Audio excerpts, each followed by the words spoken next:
অ্যাকাউন্টটা কীভাবে খুলতে হবে, ফার্স্ট নিজের প্লে স্টোরে আসবে, আসার পর সার্চ করবে, এখানে সার্চ করে এক অপশান আছে, এখানে সার্চ করবে ড্রিমস 11 বা 11 বললেই হবে। সার্চ করলে ফার্স্টেই আসবে প্লে। আমার হয়তো ডাউনলোড করা আছে, সেহেতু আমি আমার এখানে ডাউনলোড করার পর প্লে দেখাচ্ছে।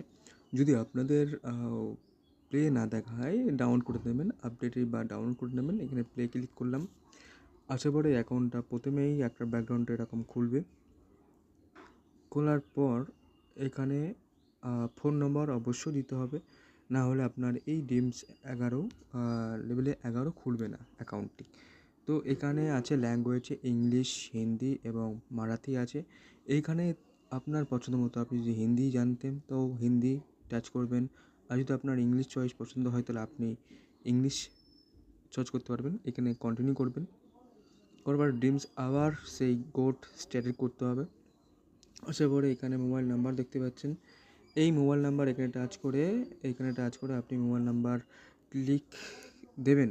এখানে নিজের নাম্বার দেবেন, ফোন নাম্বার দিয়ে একটা ওটিপি যাবে, ওটিপিটা এখানে কন্টিনিউ করবেন।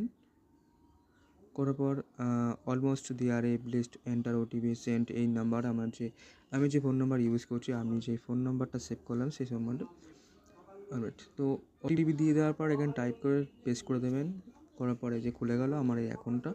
তো অ্যাকাউন্টটা খোলার পরে এখানে সব কিছু ডিটেলস আপনার প্রথমে দেখাচ্ছে, কিন্তু লক ইন না খুলতে পারে, সেখানে 1 টাকা দিয়ে খুলতে হবে। বাট পরে নিজের অ্যাকাউন্টটাকে সব কিছু সেটিংস করতে পারবেন। তো এই হলো আপনার প্রথম অ্যাকাউন্টটা কীভাবে ড্রিমস 11-এর অ্যাকাউন্টে ক্রিকেটের IPL অফার্স কীভাবে খুলতে হয়, এটা আপনার কাছে আমি অবশ্যই দেখিয়ে দিয়েছি। এভাবে আপনি খুলতে পারবেন আপনার এই নাম্বার আপনার মতন পছন্দই।